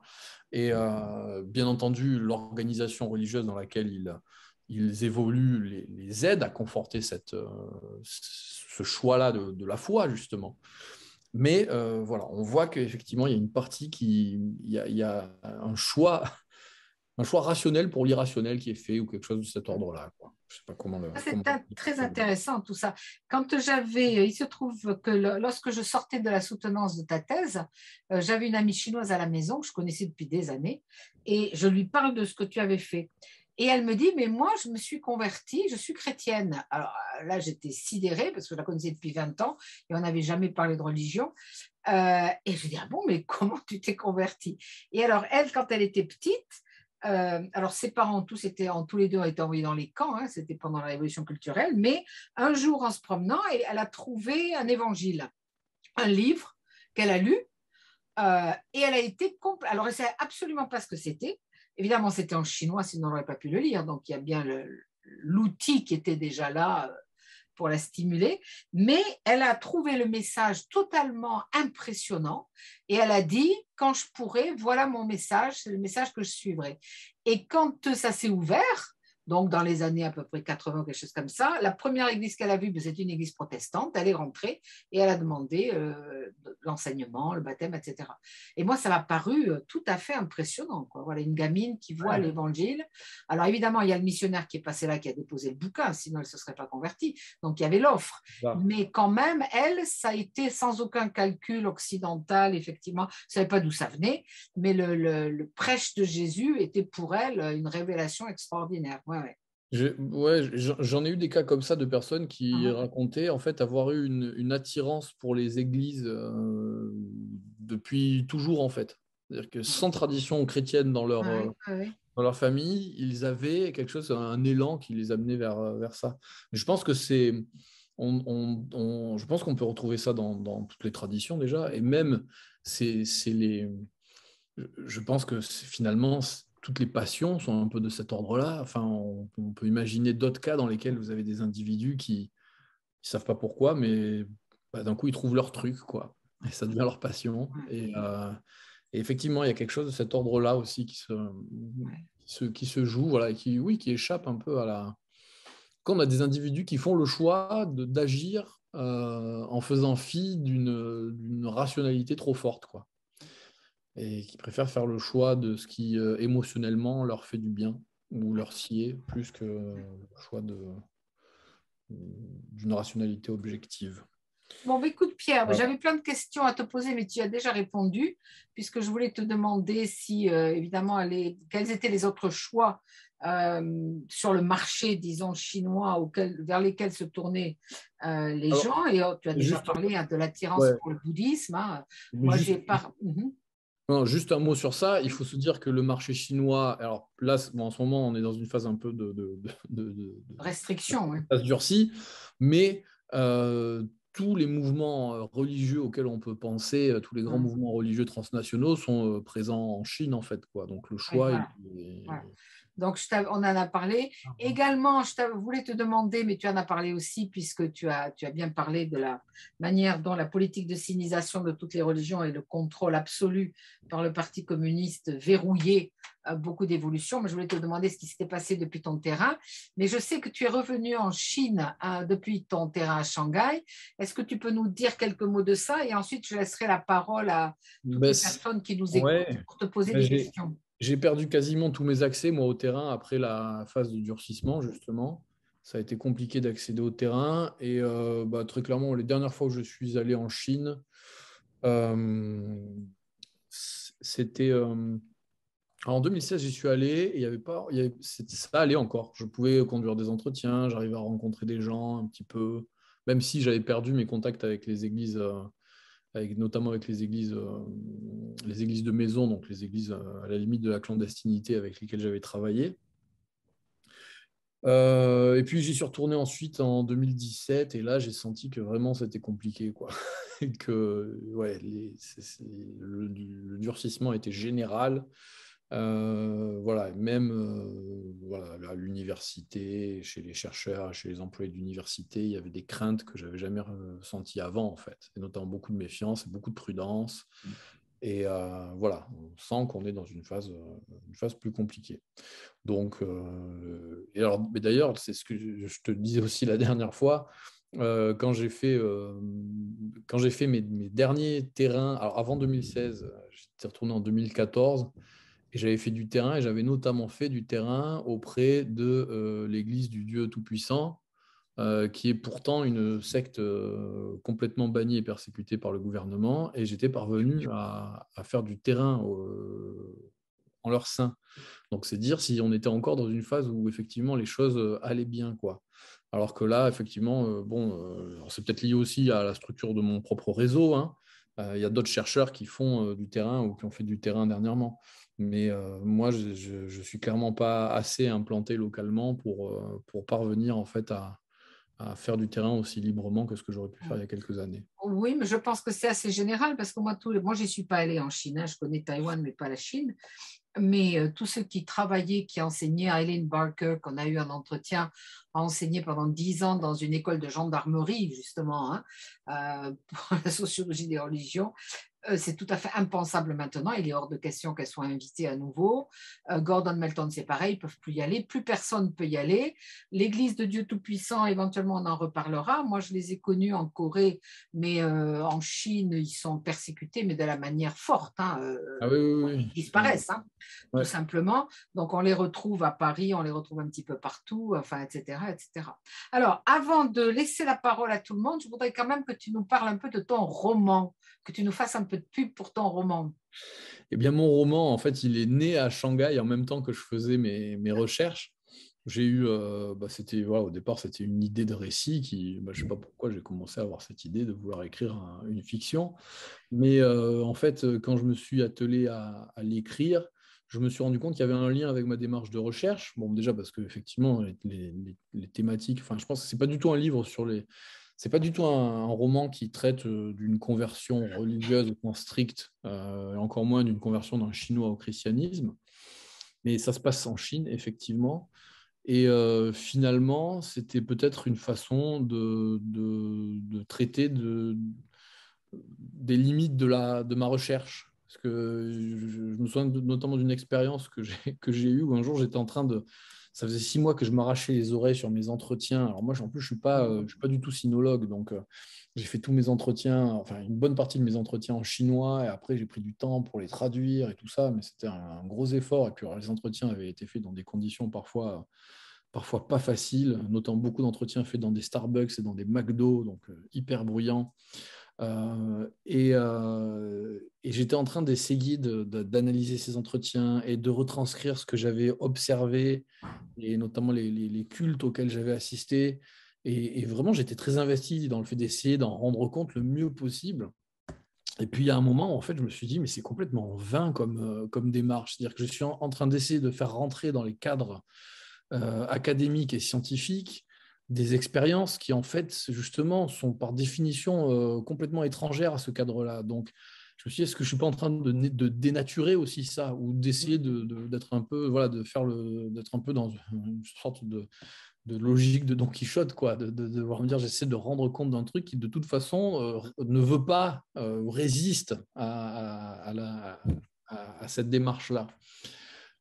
Et finalement, en fait, le récit de fiction, ça a été, je crois, un moyen pour moi de parler de ce que j'ai appris, de ce que j'ai ressenti, de ce que j'ai découvert voilà, par mes propres pérégrinations en Chine. Alors, ce n'est pas du tout autobiographique non plus, ce n'est pas un roman autobiographique, mais c'est vraiment juste voilà, un récit. C'est un récit initiatique contemporain, quoi. Voilà. Très bien. C'est les tribulations d'un Français en Chine, alors c'est ça? En quelque sorte, on peut dire ça. Ouais, les tribulations d'un Français en Chine. Donc, je vous en recommande la lecture. Alors, ça s'appelle Sous. Je vais faire la pub comme un apostrophe autrefois. Si vous en avez marre Sous de les lire reflets. Sous Ça les s'appelle Sous les reflets. reflets. Et tu l'as publié chez qui? Alors, chez Le Buvard. Le Buvard, c'est une petite maison d'édition franco-canadienne qui, en fait, a un mode de production un peu particulier puisqu'il refuse les modes de production du livre habituels et qui ont lieu dans la grande distribution du livre. C'est-à-dire qu'ils Donc, ne tous prennent pas leurs livres. d'argent? Pardon? Ils ne prennent pas d'argent, c'est ça? Si, ils prennent de l'argent. Ah, bon. Ils prennent de l'argent, mais en fait, tous leurs livres sont faits entièrement à la main. Donc, il y a une démarche un peu D'accord. écologique. Ils ne produisent que des petits stocks. C'est-à-dire que, voilà, pour éviter, en fait, Ouais.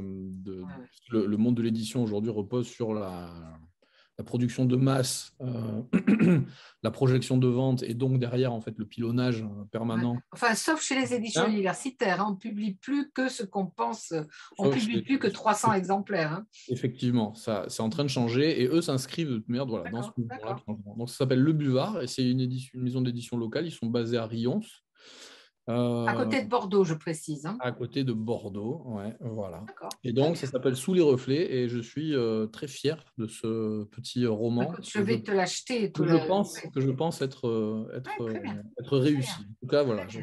j'en suis presque plus fier que ma thèse. Voilà, très bien.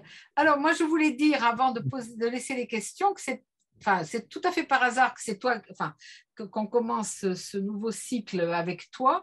Mais ça m'amuse un petit peu puisqu'on a terminé le cycle là de janvier à mai-juin avec des manifestations des religions asiatiques qui venaient en Occident hein, et qui étaient souvent perçues comme soit la solution à tous nos problèmes, soit au contraire une agression. Et en fait, là, on commence le nouveau cycle avec le contraire, c'est-à-dire en fait l'inverse, le miroir, hein, c'est-à-dire les missions chrétiennes vers d'autres parties. Et d'ailleurs, moi, je ne sais pas quand, mais je parlerai des missions jésuites justement au Canada et de leur impact sur les communautés amérindiennes, puisque ça fait partie des choses que j'ai pas mal étudiées. Mais c'est amusant de voir comment on termine avec, on a eu plusieurs présentations sur le bouddhisme, l'islam, etc. Et puis, on ouvre maintenant avec, au contraire, le christianisme à l'assaut de l'Asie notamment. Bon, alors, est-ce qu'il y a des questions parmi le public? Et je vous remercie encore d'être présent. Alors, est-ce qu'il y a des questions? Alors, il suffit soit vous levez, vous appuyez sur réaction et je vois la main et je vois votre main qui apparaît, soit vous levez la main et je devrais vous voir. Est-ce qu'il y a des petites questions? Voilà, Thibaut. Ah non, Thibaut applaudit. Thibaut fait les. Voilà, Thibaut applaudit, mais il ne pose pas de questions. Je vois qu'il y a Anna aussi. Anna nous avait fait un travail très intéressant l'an dernier. Pour ceux qui ont pu l'écouter, ils vont s'en souvenir. Elle avait travaillé sur un groupe protestant chrétien au Kirghizistan. Pierre, je ne sais pas si tu l'avais lu, enfin si Non. tu l'avais vu, mais c'était très intéressant puisqu'elle avait même une jeune Kirghize hein, qui appartenait à un de ces réseaux qui est visiblement, si j'ai bien compris, était comme une église de maison, hein, une église locale, hein, au fond du Kyrgyzstan. Alors, il n'y a pas de questions, mais il y a Alors, plusieurs personnes. Bernadette, Oui. c'est Thibaut, j'avais une question à poser. Ah, c'est une question. Parfait, allez-y. Oui, alors, et je me réexcuse de ne pas avoir de caméra, je suis désolé. C'est pas grave, c'est pas grave. Merci déjà pour ce petit exposé. Moi, j'avais une question sur quel christianisme il pratique. On a parlé tout à l'heure des colorations culturelles que ça pouvait prendre, que ça venait répondre un petit peu à des besoins sur des repères familiaux, des choses comme ça, de ces immigrants de l'intérieur, tout ça. Mais sur le plan théologique, moi, je me dis, on a dit aussi que la pensée taoïste, même si personne ne se définit comme telle, elle est un petit peu prégnante dans la façon de concevoir le monde. Ils ont des cosmologies qui sont très opposées entre les chrétiens et ce monde-là. Donc, je veux savoir si c'était des conversions qui étaient radicales sur le mode de la théologie ou si c'était plutôt des christianismes syncritiques qui viennent incorporer dans la pratique des pensées asiatiques. Voilà. Ouais. Alors, je ne suis pas théologien, donc c'est compliqué pour moi de répondre très précisément à ces questions-là. Mais une chose est sûre, c'est que le critère théologique n'est pas important du tout dans les conversions. C'est-à-dire que lorsqu'on regarde le processus même de conversion, c'est jamais une évaluation précise des dogmes de la religion qui fait que les gens se convertissent dans ces cas-là que j'ai étudiés. Après, bon, les christianismes en question que j'ai étudiés, alors il y a une variété. Vous avez comme j'ai dit, il y a des catholiques, beaucoup de mouvements protestants qui sont plutôt de tendance évangélique, avec un fort accent mis sur le texte, la Bible. Il y a des mouvements aussi plus charismatiques, il y a des mouvements pentecôtistes. Donc on trouve toutes sortes en fait de colorations. Et virtuellement, toutes les formes de christianisme auxquelles vous pouvez penser, je pense qu'on les retrouve en Chine sans aucun problème. Mais voilà, ce qui est important, et ça c'est une des choses qui m'a moi aussi interpellé au départ, c'est que dans les conversions, au début, je leur demandais, mais alors en quoi vous croyez en fait? Et très souvent, cette question c'était très difficile d'obtenir des réponses, parce que cette question du credo et de distinguer justement sur un plan théologique un christianisme d'un autre et tout ça, pour les convertis chinois, ça ne les intéresse absolument pas, quoi. Ils sont pas du tout. Alors, il y en a des théologiens, mais la plupart des convertis, voilà, ne sont pas spécialement au départ intéressés par ces questions-là. Après, sur la question du syncrétisme, une partie des chrétiens que j'ai étudiés, justement, continuaient à faire cohabiter leur religion chrétienne avec des pratiques issues de leurs autres traditions familiales, notamment par exemple des visites ou la participation à des rituels bouddhistes en famille, ou la lecture de textes bouddhistes pour puiser de la sagesse et compléter avec la Bible. Voilà. Mais souvent, en fait, ces persistances de pratiques étaient quand même secondaires, c'est-à-dire que les gens se définissaient quand même comme voilà, par une affiliation principale chrétienne. On a effectivement, j'ai aussi vu des différences d'engagement entre effectivement des convertis avec un esprit très missionnaire, très zélé, qui pour le coup parfois suivent, alors ça va contredire un peu ce que j'ai dit avant, mais qui parfois suivent notamment des cursus de théologie organisés par des organisations protestantes, encore une fois, plutôt de tendance évangélique, soit basées à Taïwan, soit basées en Californie, soit basées à Hong Kong, et donc essayer de se former en fait à une pratique chrétienne, avec notamment un fort accent mis sur la lecture et sur l'étude de la Bible, quoi. Bon, je ne sais pas si ça répond complètement à votre question, mais voilà ce que je peux dire là comme ça. Voilà ce que je peux dire. Ça répond complètement, merci beaucoup. Mais du coup, je suis en train de me dire, c'est d'où l'appellation de la conférence et même du livre, etc. Ils sont chrétiens. Ça n'a pas tellement de sens de les définir comme évangéliques, comme pentecôtistes, charismatiques, catholiques. Ils sont chrétiens avant tout. Mais Voilà. alors oui, et puis moi, en plus sociologiquement, ils sont chrétiens avant tout. C'est-à-dire que pour moi, d'un point de vue sociologique, on pourrait prendre, comme je vous dis, j'ai intégré dans mon échantillon les Mormons, par exemple. On pourrait dire, théologiquement, encore que c'est discutable. J'ai participé à un séminaire de théologie mormone il n'y a pas longtemps. Et justement, la question des différences théologiques est très intéressante. Mais on pourrait se dire, voilà, eux, ils ont vraiment un corpus de croyances et des textes sacrés qui sont très différents. La plupart des chrétiens considéreraient que ce n'est pas des chrétiens. Mais en fait, quand on regarde les processus de conversion, justement, ils sont très similaires, en fait. Ils sont très similaires. Et cette question de la différence doctrinale, en fait, elle n'est construite qu'a posteriori. C'est-à-dire que c'est une fois qu'on est intégré dans le mouvement, que le mouvement, si lui-même, en fait, il est aux prises avec des enjeux théologiques, avec d'autres mouvements religieux, c'est là qu'il va former ses membres et que la question théologique va devenir un enjeu. Mais pour les convertis, au départ, ils ne font pas une élection théologique, justement, du mouvement. Ils se joignent au mouvement qui semble leur convenir, et qui est le mouvement qui se présente à eux dans la situation dans laquelle ils se trouvent, quoi. Il y a un côté très contingent quand même à leur adhésion. Et donc, par contre, voilà, peut-être que c'est ça, effectivement, maintenant qu'on en parle, je me dis, la question théologique, elle intervient après, si c'est un enjeu pour le mouvement de se définir théologiquement par rapport à d'autres églises. Voilà. Mais sinon, oui, ils sont chrétiens avant tout, chrétiens, même, j'ai envie de dire, parfois chrétiens minimaux, c'est-à-dire qu'ils ont voilà, une connaissance finalement relativement, une compréhension relativement simple, je pense, de la doctrine, des dogmes, de la théologie, mais à peu près comme d'ailleurs tous les croyants du monde, quelle que soit la religion. Enfin. Alors, ce que j'avais observé, là, c'était à Taïwan, c'est que quand ils deviennent chrétiens, au bout d'un certain temps, ils deviennent aussi exclusivistes que les chrétiens en Occident. Moi, mes amis à Taïwan, quand chrétiens, n'apprécient pas que quand je suis à Taïwan, j'aille visiter les temples taoïstes, bouddhistes, etc., etc. Et surtout que j'étudie une religion qui n'est absolument pas chrétienne. Donc, ils trouvent qu'en fait, je trahis ma propre culture et ma propre religion. C'est très amusant de voir ça.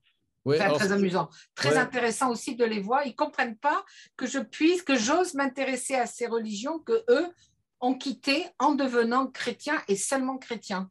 Et ça, je pense que c'est quelque chose qui concerne. C'est comparable, par exemple, à ce qu'on retrouve, à mon avis, chez les premières générations de convertis mormons en France. Oui, oui, bien sûr, oui.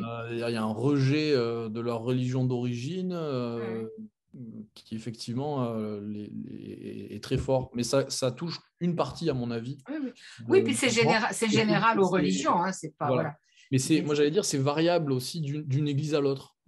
Et d'ailleurs, de façon, tiens, maintenant qu'on y est, je parle de ça justement, dans mon échantillon, les Mormons, justement, étaient plus enclins au syncrétisme que les protestants des églises de maison, quand même. Ouais. Les protestants, et je me suis demandé pourquoi. Et alors, il y a peut-être des raisons, effectivement, propres à la doctrine des mouvements, mais je pense que c'était aussi lié à la position des mouvements à leur position politique.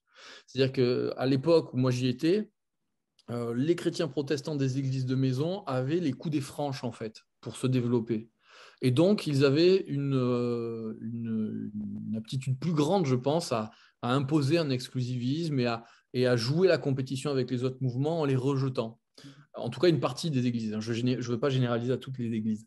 Alors que les Mormons, par exemple, sont dans une situation politique beaucoup plus délicate qui les amène à atténuer leur identité religieuse. C'est-à-dire qu'il ne faut pas dire trop fort qu'on est mormon, il ne faut pas faire de bruit, il ne faut pas faire un pas de côté, sinon c'est toute l'église qui ferme, quoi. Et donc, ça ouvre la porte en fait à plus voilà, une identité plus atténuée, plus diffuse et qui est plus faible finalement, une identité religieuse plus faible. Oui, mais il y a aussi dans la théologie, si on reste même en Occident, le protestantisme refuse toute forme de syncrétisme, a toujours accusé le catholicisme notamment d'être qu'une vaste disons, somme de pratiques animistes, etc., etc. Et le mormonisme est bien plus syncrétisme que le protestantisme lambda, luthérien ou calviniste. Hein. Oui. Voilà, donc je pense qu'il y a aussi ça.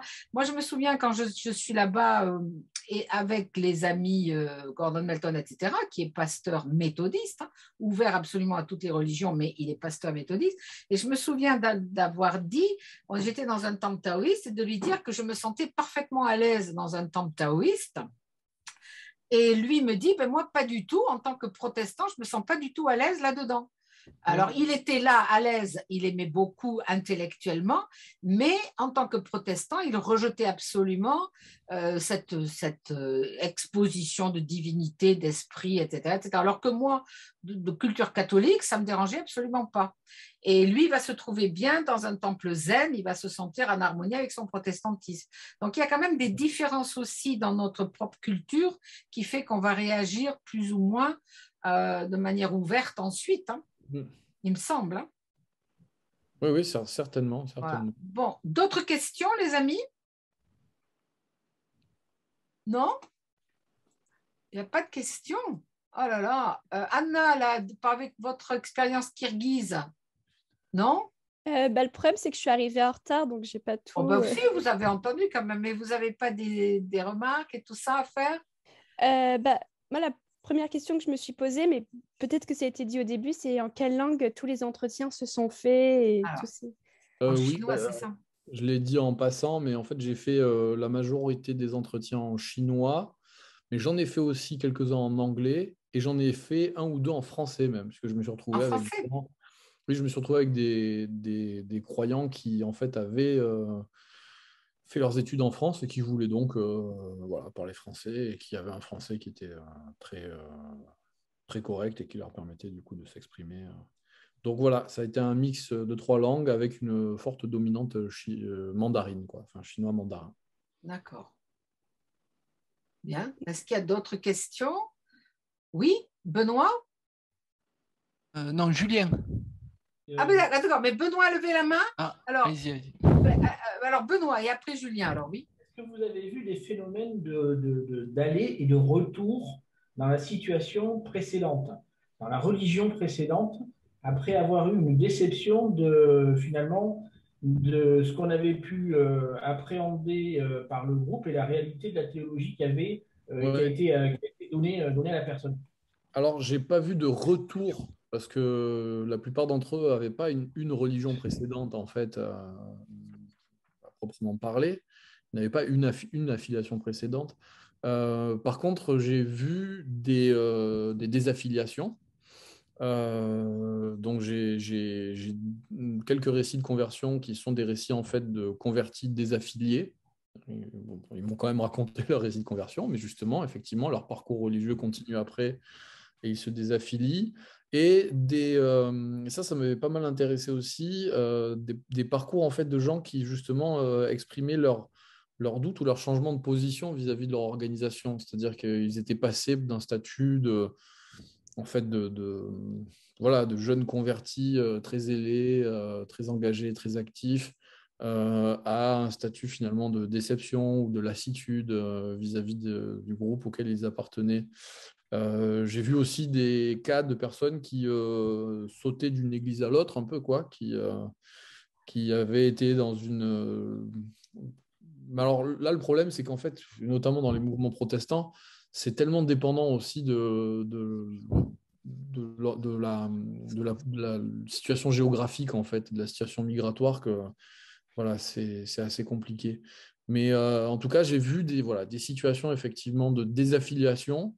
Je n'ai pas vu de situation de mouvement de retour à un état antérieur, comme vous le dites, ça, j'en ai pas vu. Mais des désaffiliations, oui, et il y en a forcément plein. Il y a un turnover important dans leurs églises, comme dans toutes les autres églises, je pense.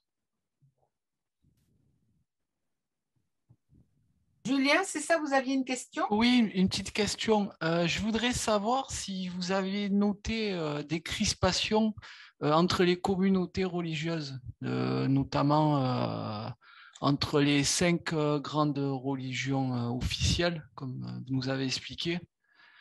Est-ce qu'il y a un dialogue interreligieux? Est-ce qu'il y a des tensions entre ces communautés religieuses?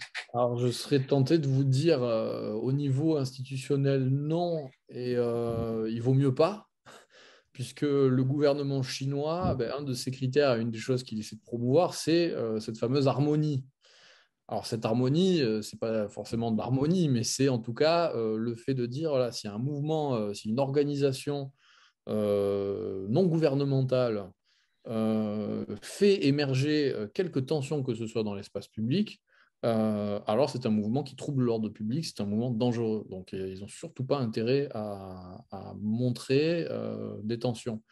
Après, ça rejoint un peu la question précédente. J'ai vu au niveau individuel comme je disais, certains, et ce n'est pas tous, mais certains protestants, et je ne peux même pas dire que c'était certains mouvements, c'est certains individus étaient très enclins à critiquer le bouddhisme. Souvent, en fait, c'est intéressant parce que les protestants étaient assez ignorants du catholicisme, puisque en Chine, c'est même pas évident pour eux que le catholicisme soit du christianisme. puisque le nom même en chinois en fait voilà, porte quelque chose de différent. Donc, si vous voulez, en Chine, voilà, les chrétiens, les Jidutu, c'est les protestants. Et l'Église catholique, qui sont donc Tianjujiao, ils ne sont pas forcément identifiés comme chrétiens, en fait. Donc voilà, j'ai vu des discours très critiques envers envers le bouddhisme, mais ce n'était pas généralisé. Comme je vous dis, j'ai aussi vu des gens qui avaient au contraire une forme de pratique un peu syncrétique, ou en tout cas qui ne rechignaient pas à intégrer quelques éléments bouddhistes dans leur pratique de tradition chrétienne. Et j'ai aussi eu quelques récits, mais alors c'était marginal, mais j'ai vu quelques récits justement notamment d'actions de coopération sociale conduites de façon interreligieuse, donc notamment des chrétiens et des bouddhistes qui vont participer ensemble à une œuvre sociale. Ça, j'ai eu quelques récits de cet ordre-là, quoi. Très bien. Après, oui, non, un dernier point, juste peut-être pour terminer par rapport à ça, c'est une anecdote pour le coup. Alors, donc, c'est pas un constat généralisé, mais c'est une anecdote. Mais un jour, j'ai fait un entretien avec une personne, donc une protestante d'une église de maison, d'une église domestique. Et on fait l'entretien, on fait 2 heures d'un super entretien. Et puis à la fin, elle m'interroge, moi, sur ma propre position religieuse. Et en fait, j'avais opté la plupart du temps pour me présenter comme un sympathisant, en disant, ben moi, oui, je suis chrétien aussi, de tradition. Voilà, je ne suis pas affilié à une église, juste j'ai des croyances chrétiennes et le sujet m'intéresse, quoi.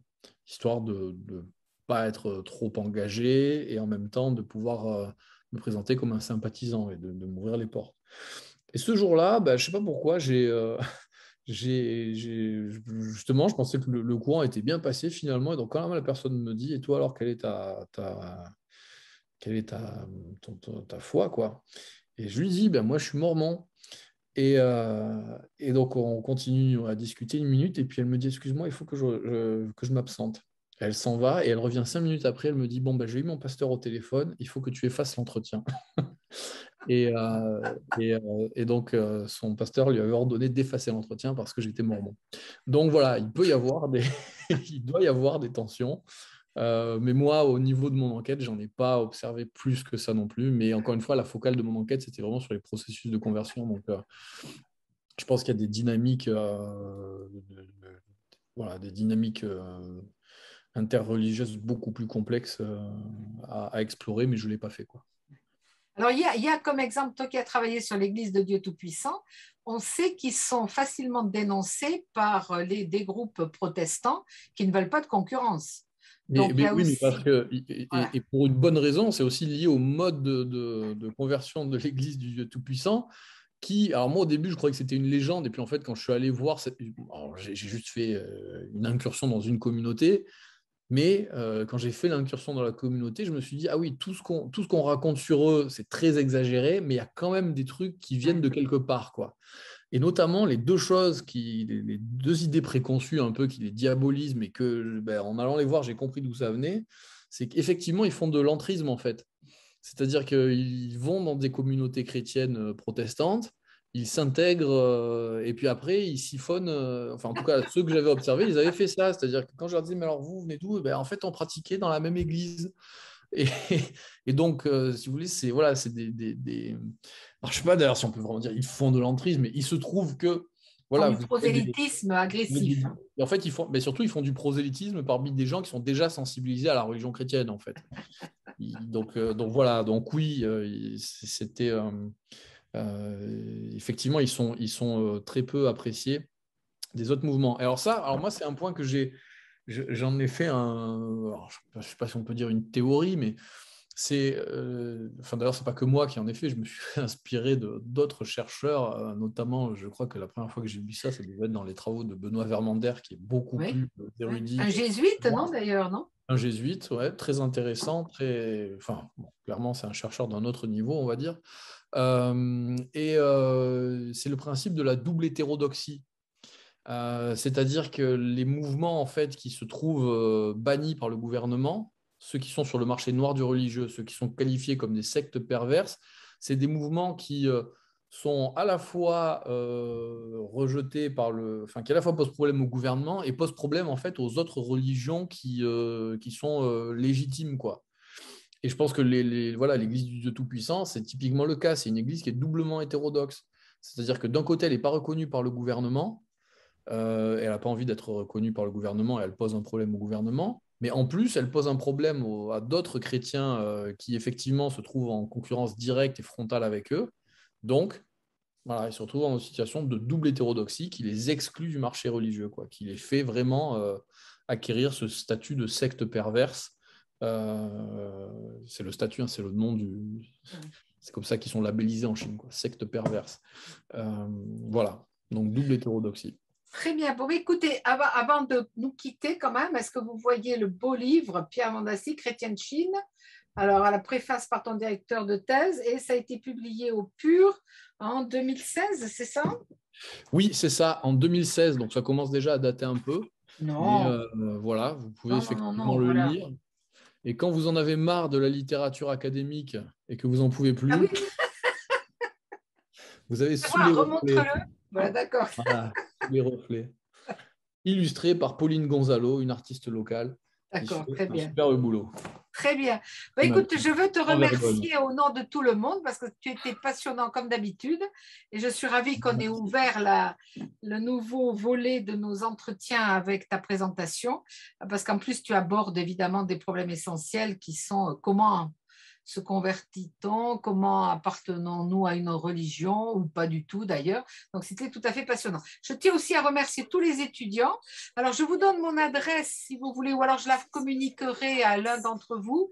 Mais mon adresse pour être sur le listing, c'est brcelard, CE2LARD, @gmail.com. Aussi, alors il y a quelqu'un qui parle en même temps, s'il vous plaît, là, je ne sais pas quel est le micro, il faudrait désactiver vos micros. Je voudrais dire aussi que la prochaine rencontre, ça sera le 19 octobre et pas le 12 comme je l'avais annoncé, et ça sera Adrien Bouhour, donc il nous parlera de Frédéric Lenoir, et puis ensuite en novembre, ça sera le 9 ou le 10. Est-ce qu'il y a beaucoup de gens parmi vous qui partiraient la veille du 11 novembre? Sinon, on le met le mercredi 10. Mais est-ce que parmi vous, levez la main, il y en a qui sont beaucoup gênés si on le met le mercredi? Non? Bon. Alors, on le mettrait peut-être le mercredi parce qu'il y a des gens qui ne peuvent pas toujours le mardi. Et ça sera Éric Aziza qui est rabbin d'Arcachon. Et aussi un ancien du Master Religion et Société. Voilà. Donc, les petits jeunes qui sont au Master Religion et Société, voilà, au bout d'un moment, ben, vous passerez aussi des entretiens, hein, parce que c'est ma grosse source de recrutement. Donc, écoutez, pour ce soir, je vous remercie infiniment et je vous dis à bientôt. Merci Anna de nous avoir rejoints, Riyad, Pierre, Émilie, Jade, Brigitte. Après, il y en a d'autres que je ne connais pas. Hein. Thibaut, ben ça va, Émilie.